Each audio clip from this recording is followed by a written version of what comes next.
Welcome to the Deep Dive. Today we're diving into some seriously mind-bending ideas about personal transformation, all thanks to your fascination with Dr. Joe Dispenza. You sent over the snippet of one of his recent interviews, so we're going to explore some of the most thought-provoking bits.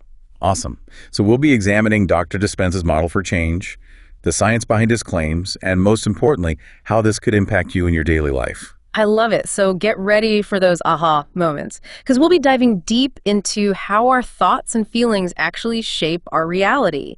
Can we really break free from old patterns and create the life we want? Well, the interview you shared touches on some really interesting research and some pretty bold claims. Okay, so let's unpack this. So the first thing that really jumped out at me, Dr. Dispenza claims that by 95% of who we are is already programmed.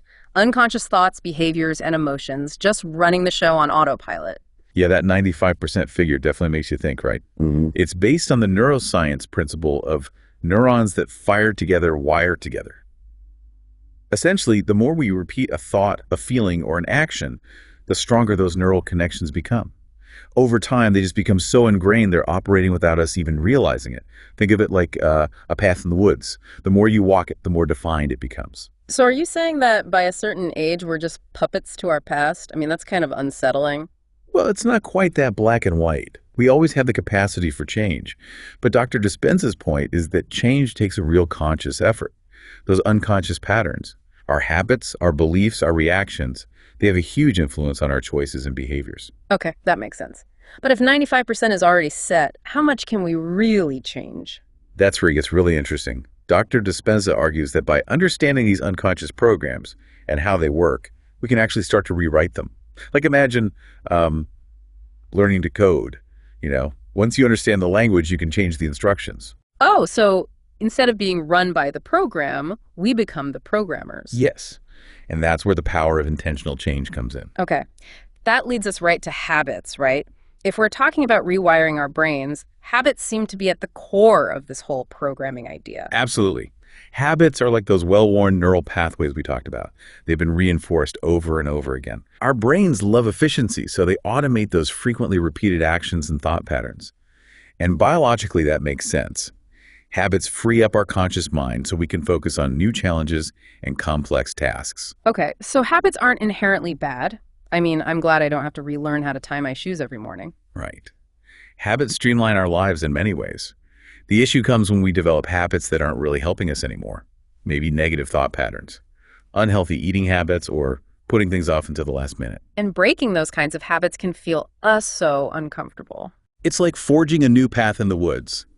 It takes effort and can feel awkward and unfamiliar at first.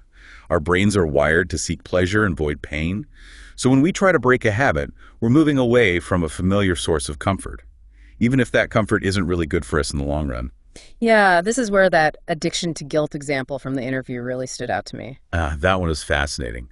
It shows how we can get hooked on negative emotions, like guilt, just like we can become addicted to substances or certain behaviors. Yeah, almost like a different way to think about addiction. It's not just seeking pleasure, but holding on to familiar pain. Exactly. Understanding how habits form and how they can work for or against us is a big part of making lasting change. Right. So breaking free from negative habits is part of the reprogramming process. So what's the next step? Well, Dr. Dispenza emphasizes the power of belief. He says to change our reality, we have to change our beliefs about what's even possible. Makes sense to me. Our beliefs shape how we see things, what we do, and ultimately what we experience. But how are beliefs even formed in the first place? And how deeply do they really affect us? That's such a great question. Our beliefs come from a mix of our experiences, societal conditioning, and cultural influences. From childhood, we take in information about ourselves and the world around us. And over time, we develop conclusions about what's true, what's possible, and what we're capable of. These beliefs become deeply embedded filters we use to understand our experiences. So if we've picked up limiting beliefs along the way, say about our self-worth or our potential, those beliefs can really prevent us from creating the life we want. Exactly. That's why Dr. Dispenza stresses the importance of challenging those beliefs that aren't helping us. He also talks a lot about moving beyond simply repeating affirmations. In the interview, he uses that example of looking in the mirror and repeating positive statements. Right. That looking in the mirror analogy is a powerful one. He's suggesting that affirmations alone might not be enough to shift those deep-seated beliefs. If your subconscious mind is running a program of self-doubt, just repeating positive phrases can feel really off. It's like trying to rewrite a computer program with like a sticky note. Uh-huh. So staring at my reflection and chanting affirmations won't magically make me a millionaire. Probably not if those affirmations clash with your deeper beliefs.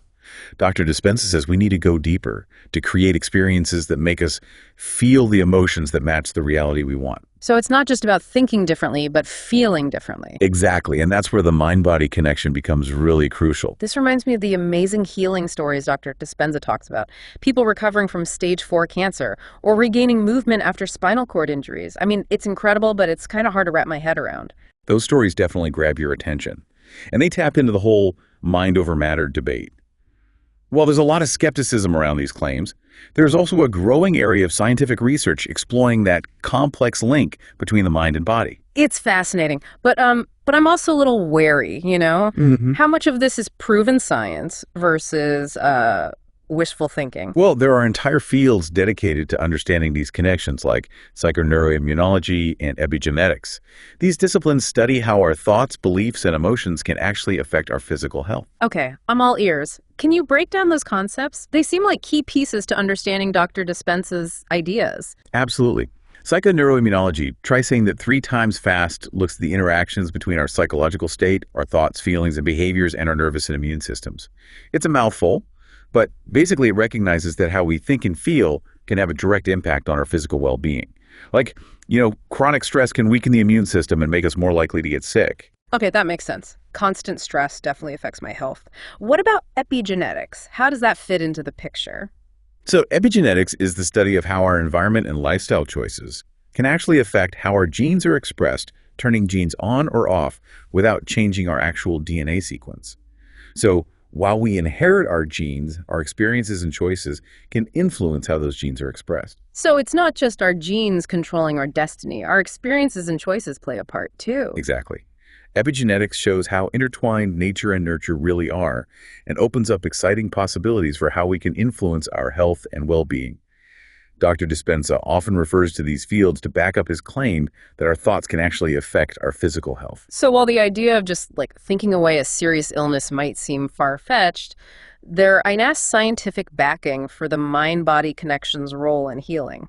That's the important thing to remember. We need more research, but these fields give us a scientifically sound framework to understand how our mental and emotional states can impact our physical health. This is seriously mind-blowing. Makes me wonder about another concept Dr. Dispenza mentions, emotional mastery.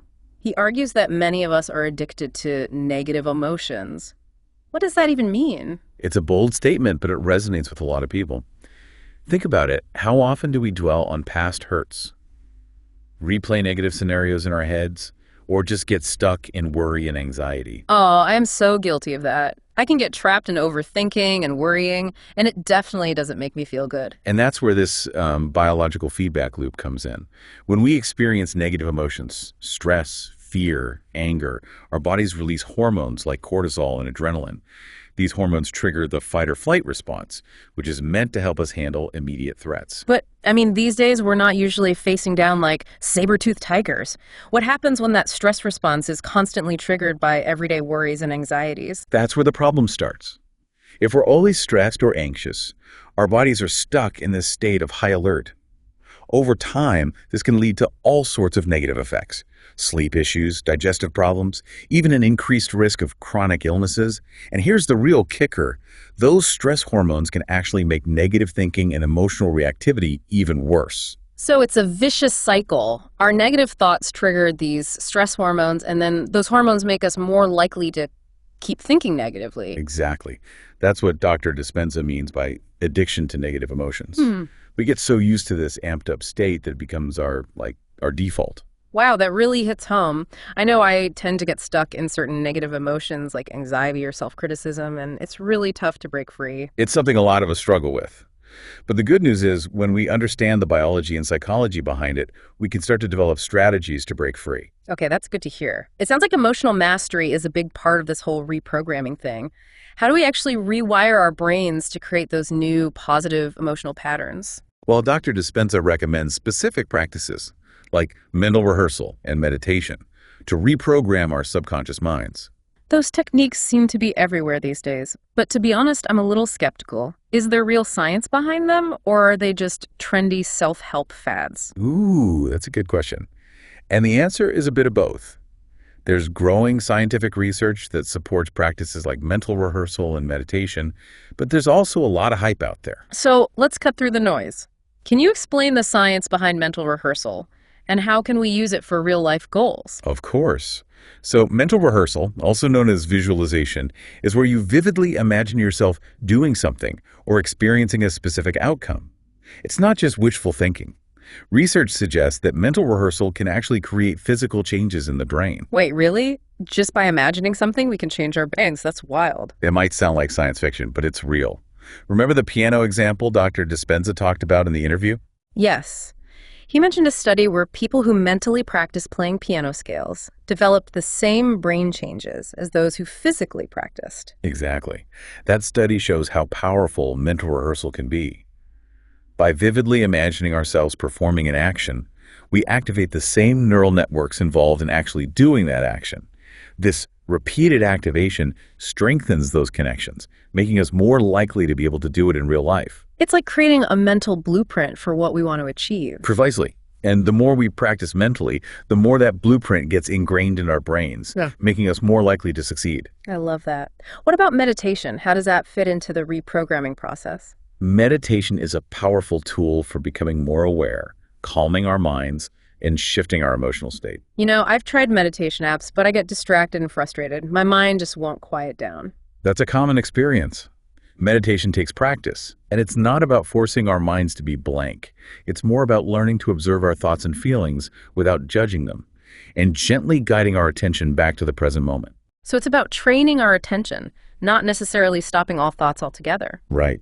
And the benefits of meditation are well documented. Research shows it can reduce stress, improve focus, help us regulate our emotions, and even promote structural changes in the brain. That's impressive. So how does meditation help us actually reprogram our subconscious mind? By calming the mind and shifting into a more relaxed and receptive state, meditation makes it easier to access the subconscious.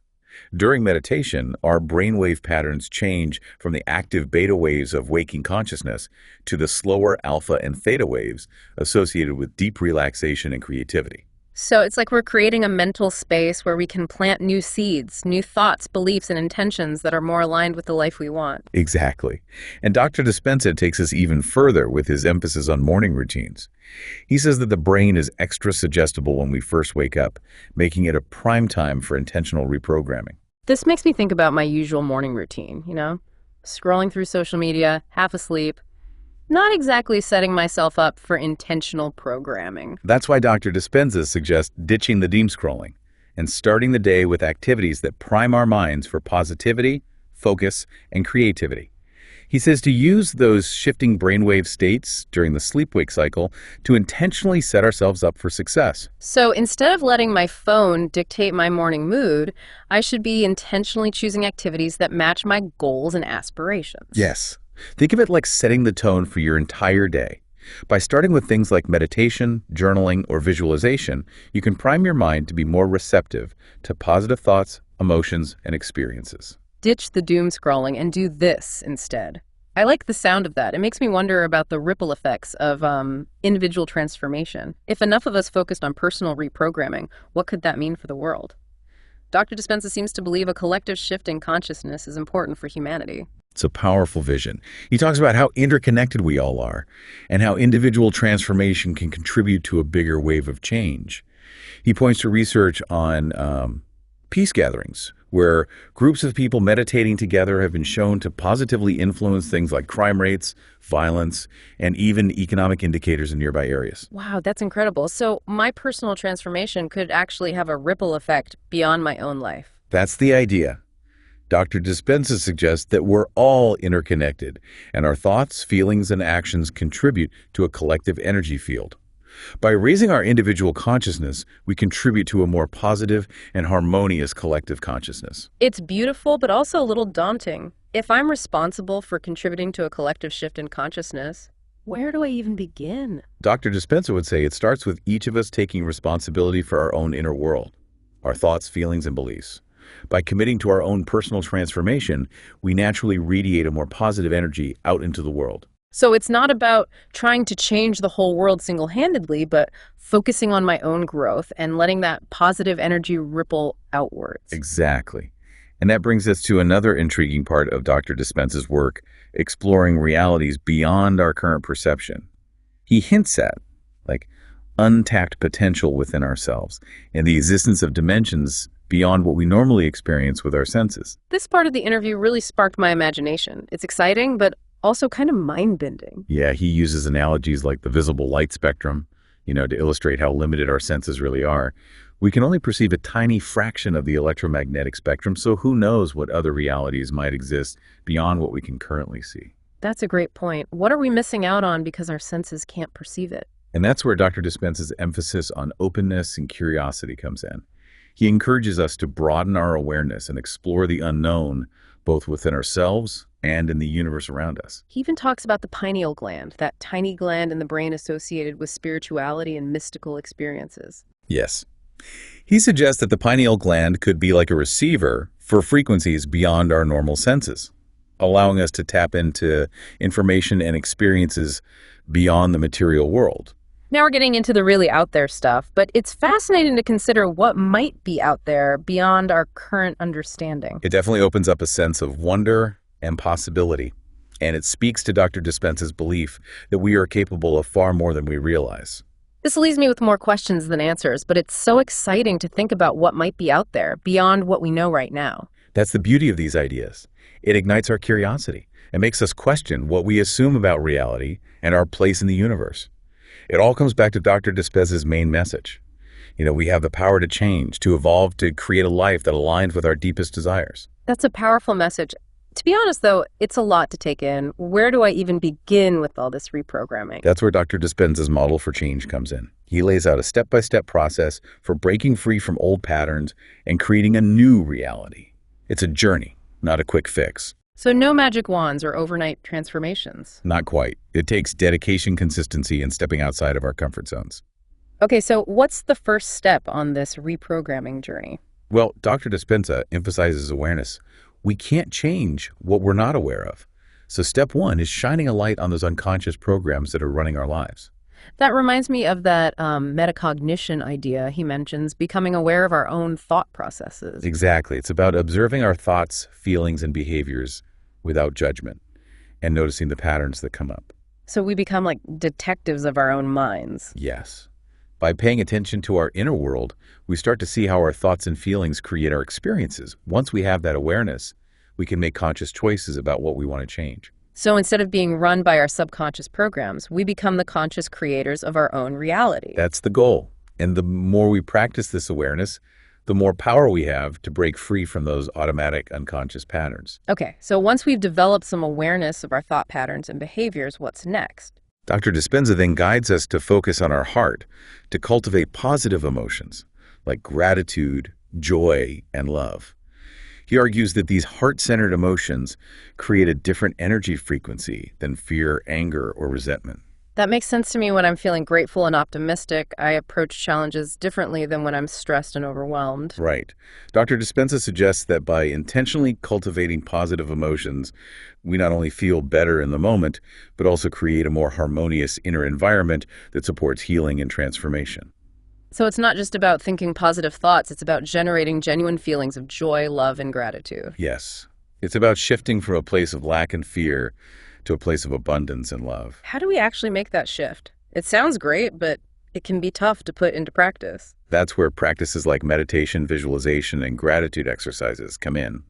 They help us train our attention, calm our minds, and shift our emotional state. So we need a daily practice that helps us cultivate those positive emotions. Exactly. And consistency is key. Just like physical exercise, the more we do these practices, the stronger those neural pathways become, making it easier to access those positive emotions in our everyday lives. Okay, so awareness, heart-centered emotions, and a consistent practice, those seem to be the foundations of Dr. Dispenza's model. And then comes the part where things get really exciting, taking inspired action. Inspired action, what does that mean exactly? It's about taking action that's aligned with our intentions and our heart's desires.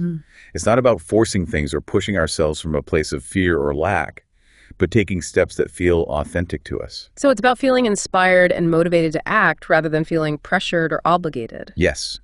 And that inspiration often shows up when we've done the inner work, when we've cultivated awareness, shifted our emotional state, and connected with our heart's desires. This makes me think about the synchronicities and coincidences that Dr. Dispenza talks about, those moments when things seem to just fall into place. Exactly. He suggests that when we're aligned with our true selves, we open up to possibilities we couldn't have even imagined before the universe seems to work with us to achieve our goals. That's a pretty exciting thought.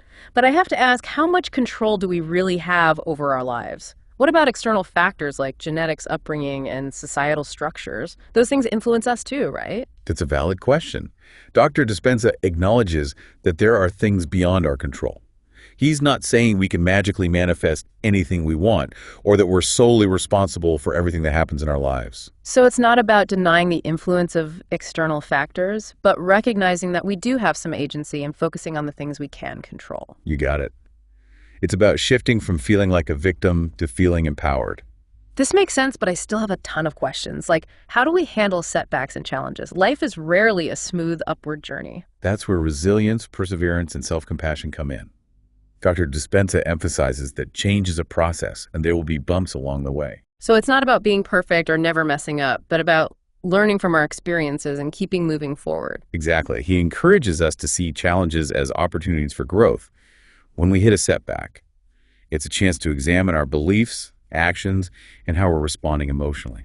So instead of getting discouraged and giving up, we use challenges to fine-tune our reprogramming strategies. Yes. It's about approaching challenges with curiosity and a willingness to learn and grow. Okay, this is starting to feel less overwhelming, but I'm still wondering about how to actually put these ideas into practice in my daily life. That's where creating a personalized plan comes in. Dr. Dispenza offers a lot of tools and techniques, but it's important to choose the ones that resonate with you and fit into your lifestyle. So it's not about following a rigid formula, but about finding what works for me. Exactly. Experiment. Try different practices like meditation, visualization, journaling, gratitude exercises, and see what feels best. What about community? Dr. Dispenza seems to really value the power of collective energy. He does. He believes that surrounding ourselves with supportive people who share our values and goals can really amplify our efforts. It makes sense. It's easier to stay motivated and on track when you have a supportive community cheering you on. Absolutely. And he also encourages us to participate in events or initiatives that bring people together for a common purpose, like the global walk he's organizing. Oh, right. The Global Walk is a great example of how individual transformation can contribute to a collective shift in consciousness. It's not just about big events, though.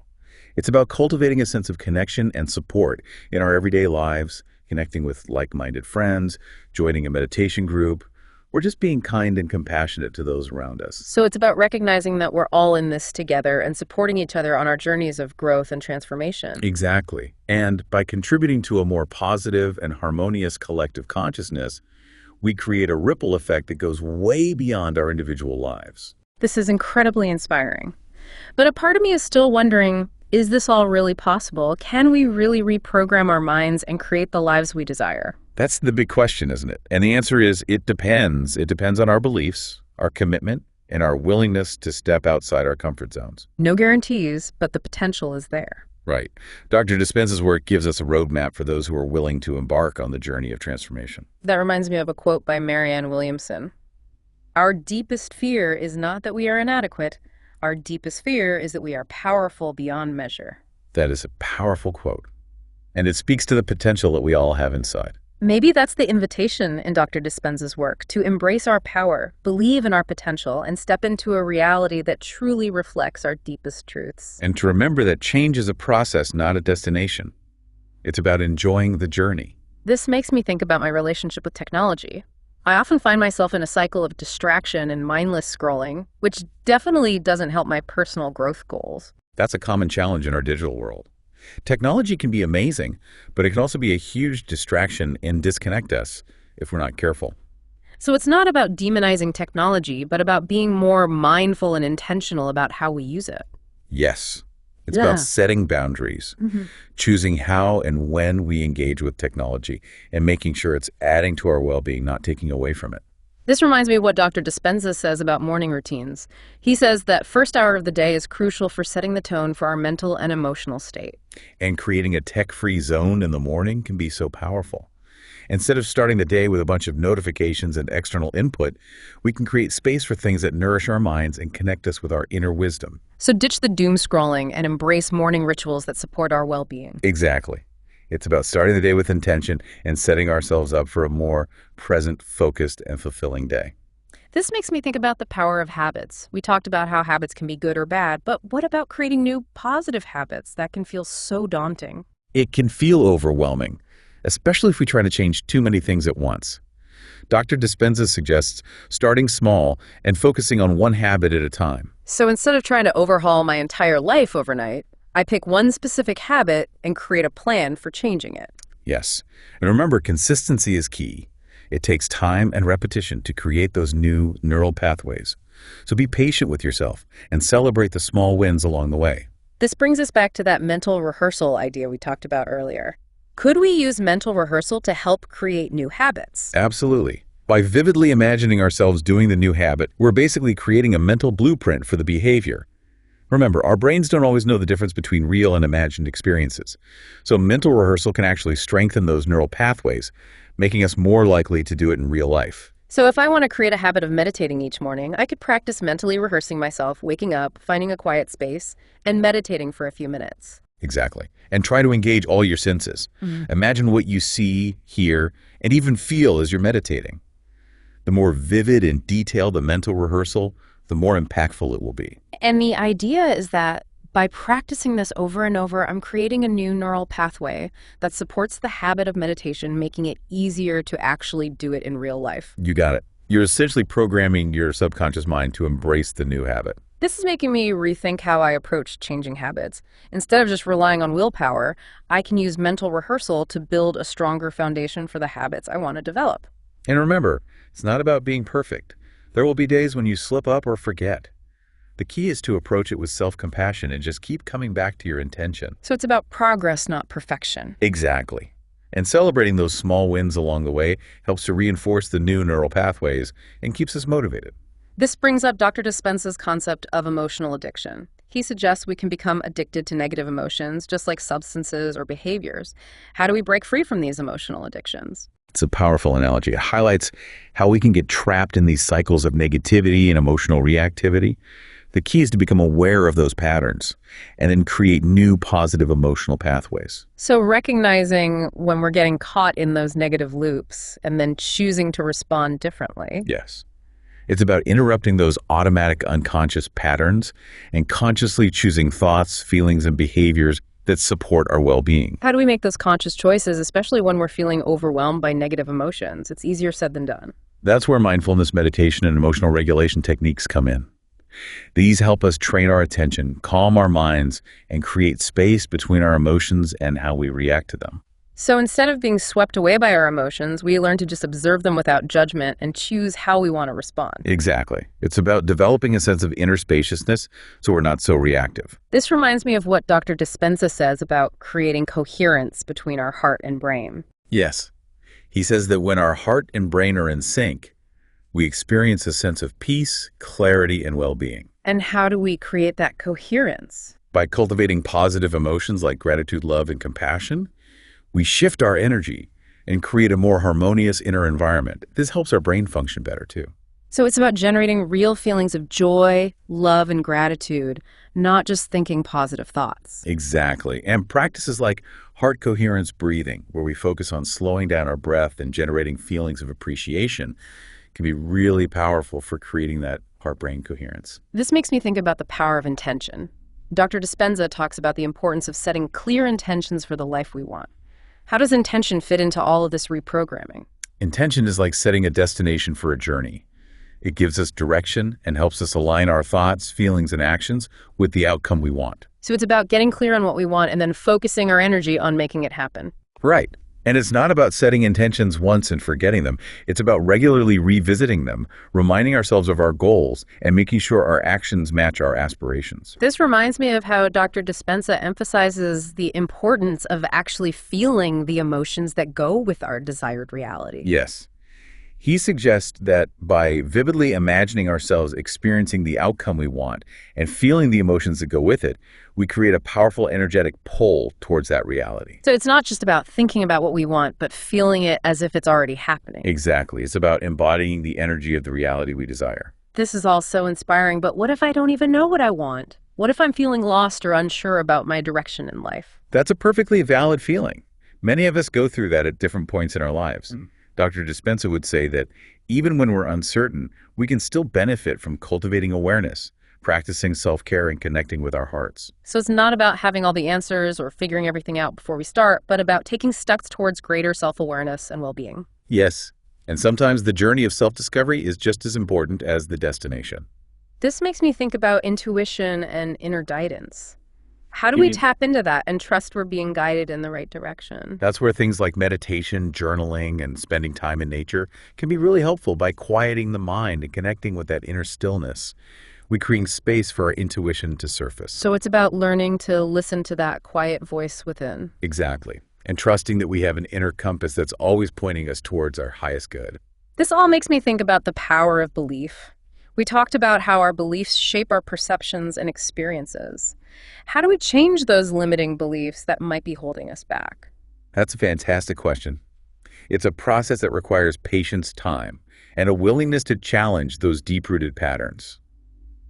Dr. Dispenza suggests we start by becoming aware of those limiting beliefs and then questioning whether they're really true. So it's about becoming a critical thinker of our own beliefs. Exactly. We can ask ourselves, is this belief actually helping me? Is it based on facts, or is it hanging on to past experiences that aren't relevant anymore? Once we've identified those limiting beliefs, how do we actually change them? That's where practices like affirmations, visualization, and creating new positive experiences come in by consistently affirming new empowering beliefs, visualizing ourselves, living in line with those beliefs, and creating experiences that support them. We gradually rewire our subconscious minds. So it's about creating a new mental and emotional blueprint that aligns with the life we want. Precisely. It's a process of repetition and reinforcement. The more we use these techniques, the weaker those old neural pathways associated with limiting beliefs become, and the stronger the new pathways get supporting our growth. This is making me totally rethink my approach to personal transformation. It's not just about willpower or positive thinking. It's about understanding the science of the mind and using that to create real, lasting change. You got it. And it's about embracing the journey with curiosity, compassion, and a belief in our own limitless potential. This has been an amazing deep dive. I'm feeling so inspired and empowered to take control of my own programming and explore some of these techniques. That's great to hear. Remember, change is possible. Even small shifts in our thoughts, feelings, and actions can have a ripple effect on our lives and the world around us. That's something I'll definitely be keeping in mind. It makes you wonder, where does Dr. Dispenza recommend we start? He outlines a really clear process for transforming our lives. The first step is all about recognizing and dismantling those unconscious patterns that are no longer serving us. He calls this stepping out of the known. That makes sense. We can't change what we don't acknowledge, right? So how do we step out of the known? Dr. Dispenza emphasizes the importance of becoming aware of our automatic thoughts, reactions, and habits. He suggests practices like mindfulness and meditation to help us observe those patterns without judgment. So we're not just blindly reacting anymore, we're becoming more conscious of what's driving our behaviors. Exactly. It's like hitting the pause button on autopilot and becoming the observer of our own minds. That's a powerful image. But what happens once we've stepped out of the known? Where do we go from there? This is where things get really interesting. Dr. Dispenza then guides us to create a new state of being, one that's aligned with the reality we want to experience. Wait, so we're not just changing our thoughts, we're changing our entire state of being. Exactly. He talks about creating a new personality, a new self that embodies the qualities and characteristics we desire. That sounds like a pretty radical shift. How do we even begin to create this new self? It starts with our energy. Dr. Dispenza emphasizes the importance of shifting our emotional state from one of fear, lack, and limitation to one of love, abundance, and possibility. Okay, so we're talking about changing our energy, our vibe, our whole outlook on life. Precisely. It's about cultivating those elevated emotions, gratitude, joy, compassion, and letting go of the negativity that's been weighing us down. That makes so much sense. Our energy really does impact how we experience the world. When I'm feeling positive and optimistic, things just seem to flow better. Exactly. And the beauty is we have the power to choose our emotional state. It's not always easy, but we can train our minds to focus on the good and to appreciate the present moment. So we're essentially creating a new internal environment, a fertile ground for our transformation to take root. Yes, and from this new state of being, we can start to take action that's aligned with our true desires. So it's not about forcing things to happen or trying to control every outcome, but rather taking inspired action from a place of peace and alignment. Exactly. When we're in this state of elevated energy, we become magnets for the people, opportunities, and experiences that are meant for us. This is making me rethink my whole approach to goal setting and achieving my dreams. It's not just about making a plan and pushing through it with willpower. It's about aligning my energy with what I want and allowing things to unfold naturally. You're getting it. It's a much more effortless and joyful way to create the life we desire. Okay, so we've stepped out of the known and created a new state of being. What's the next step in Dr. Dispenza's process? He then guides us to focus on our vision, to get crystal clear on the life we want to create. So we're talking about setting goals and intentions. Yes, but it goes deeper than that. He encourages us to not just think about what we want, but to actually feel it as if it's already happening. Wait, so we're not just writing down a list of goals. We're supposed to actually embody the experience of achieving them. Exactly. It's about creating a vivid mental and emotional picture of the life we desire. That reminds me of the mental rehearsal techniques we talked about earlier. Is this similar? It's very similar. Dr. Dispenza suggests using visualization and other tools to create a strong emotional connection to our vision. So we're basically tricking our brains into believing that our dreams are already our reality. In a way, yes. By consistently immersing ourselves in the feeling of our desired outcome, we send a powerful signal to our subconscious mind. And as we know, our subconscious mind plays a huge role in shaping our experiences. This is so fascinating. It's like we're actively programming our reality by aligning our thoughts, feelings, and energy with our vision. You got it. And the more we do this, the more likely we are to attract those experiences into our lives. Okay, so we've stepped out of the known, created a new state of being, and focused on our vision. What's the final step in Dr. Dispenza's process? The last step is all about surrendering to the process and trusting that the universe will deliver. Surrender. That sounds a little passive after all this talk about taking action and creating our reality. I know it might seem counterintuitive, but Yeah. after we've done all the work of aligning ourselves with our desires, it's important to let go of the need to control every detail. So we're letting go of the how and trusting that things will work out in the best possible way. Exactly. It's about having faith that the universe is conspiring to support us. That requires a lot of trust. How do we cultivate that trust? It starts with recognizing that we're not alone in this journey. We have a higher power, a universal intelligence that's always guiding and supporting us. So it's about tapping into that connection to something bigger than ourselves. Yes. And when we surrender to this higher power, we open ourselves up to receiving guidance, support, and synchronicities that we could never have orchestrated on our own. This is making me think about those moments in life when things just seem to fall into place effortlessly, like the right person shows up at the perfect time or an unexpected opportunity arises that leads us exactly where we need to be. Those are the synchronicities that Dr. Dispenza talks about. They're a sign that we're in alignment with our true path. This is all incredibly inspiring, but I have to admit, I still have a lot of questions. For example, how do we deal with doubt and fear that inevitably creep in? Doubt and fear are natural parts of the human experience. They're part of what keeps us safe and protected. But when we let them control us, they can prevent us from stepping into our full potential. So how do we manage those negative emotions without letting them derail our progress? Dr. Dispenza suggests acknowledging those feelings, but not giving them too much power. He encourages us to shift our focus back to our vision and to the positive emotions we've cultivated. So it's about redirecting our energy and attention away from the negative and back towards the light. Exactly. Remember, where our attention goes, energy flows. This reminds me of another challenge I face sometime. I feel overwhelmed by all the different self-help techniques and practices out there. How do we know what to focus on? It's true, there's a lot of information out there, and it can feel overwhelming to try to do it all. Dr. Dispenza emphasizes the importance of finding what resonates with us and creating a personalized practice that feels good. So it's not about following a rigid formula, but rather experimenting and discovering what works best for our individual needs. Precisely. There's no one-size-fits-all approach to transformation.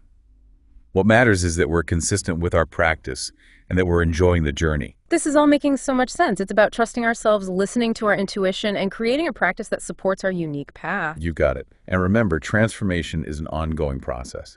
It's not about reaching a destination, but about embracing the journey of growth and evolution. This has been an incredible journey, exploring Dr. Dispenza's work. I feel like we've uncovered so many valuable insights about the power of our minds and the potential for personal transformation. Yeah, it's truly fascinating stuff, isn't it? Yeah. Dr. Dispenza's work offers a unique blend of science, spirituality, and practical techniques for creating lasting change. One thing that really struck me was his emphasis on the importance of gratitude. Gratitude, yeah. Gratitude is such a powerful emotion, you know. It shifts our focus from what we lack to what we have, and it opens our hearts to receive more blessings. It's like we're sending a signal to the universe that we're appreciative of what we've already been given. Exactly. And when we approach life with an attitude of gratitude, we attract more things to be grateful for. Do you have any tips for cultivating more gratitude in our lives? Well, one simple practice is to keep a gratitude journal. Each day, take a few moments to write down 3 things you're grateful for. They could be, big or small, from the roof over your head to a delicious cup of coffee. I love that idea. It's so easy to get caught up in the hustle and bustle of daily life and forget to appreciate the simple things. It's true. And practicing gratitude helps us to slow down, savor the moment, and appreciate the beauty that surrounds us. This reminds me of another point that Dr. Dispenza emphasizes, the importance of living in the present moment. Yes. He talks about how our minds are often stuck in the past, replaying old hurts and regrets or worrying about the future. Oh, I'm definitely guilty of that. My mind is a master at time travel. Yeah, it's a common human experience. But Dr. Dispenza encourages us to bring our attention back to the present moment because that's where life is truly happening. How do we do that? It's easier said than done. Mindfulness practices like meditation and deep breathing can help us to cultivate present moment awareness. We can also engage in activities that fully absorb our attention, like spending time in nature, creating art, or listening into music. Those are great suggestions. I think sometimes we need to give ourselves permission to just, be present and enjoy the moment without judgment or expectation. Exactly.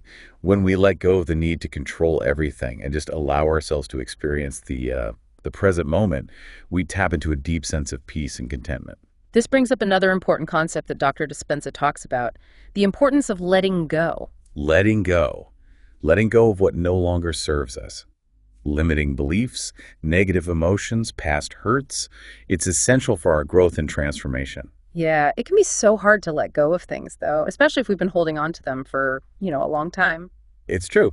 But Dr. Dispenza reminds us that holding on to the past only weighs us down and prevents us from moving forward. Do you have any advice for letting go of things that are no longer serving us? Well, one powerful practice is forgiveness. Forgiving ourselves and others frees us from the burden of resentment and allows us to move on with our lives. Forgiveness can be such a challenging concept, though, especially if we've been, deeply hurt. It's not about, condoning the actions of others or forgetting what happened. It's about releasing the negative emotions that are holding us hostage. So it's about choosing to let go of the pain and anger so we can create space for healing and peace. Exactly. And forgiveness is not a one-time event. It's a process that we may need to revisit, again and again. This makes me think about another challenge I face, self-sabotage. Self-sabotage. It's a sneaky culprit that can derail our best efforts. Yeah, it's like we have this inner voice that tells us we're not good enough, not worthy, not capable of achieving our dreams. Dr. Dispenza suggests that self-sabotage often stems from limiting beliefs that we've internalized over time. So it's those old negative programs running in the background. Exactly. And the key to overcoming self-sabotage is to become aware of those limiting beliefs and to challenge them. Okay. So how do we do that? Well, we can start by questioning the validity of those beliefs. Yeah. Are they really true? Or are they just stories we've been telling ourselves? I love that. It's about taking back our power and choosing to believe in ourselves. Yeah, exactly. And when we believe in ourselves, anything is possible. This has been such an eye-opening conversation. I'm feeling so much more aware of the power of my thoughts and beliefs, and I'm excited to start, implementing these techniques into my own life. That's wonderful to hear. Remember, you have the power to create the life you desire. It's all about making conscious choices, taking inspired action, and trusting the process. This deep dive has given me so much to think about. I know our listeners are going to be just as inspired as I am. I hope so. Good. And I encourage everyone to explore Dr. Dispenza's work further. He offers so much wisdom and guidance for those who are ready to transform their lives. Thank you so much for joining us today and for sharing your insights. This has been a truly transformative experience. It's been my pleasure. Remember, you have the power within you to create a life filled with joy, purpose, and abundance. And to our listeners, thank you for tuning into the deep dive. We hope you found this episode as insightful and inspiring as we did. Until next time, keep diving deep.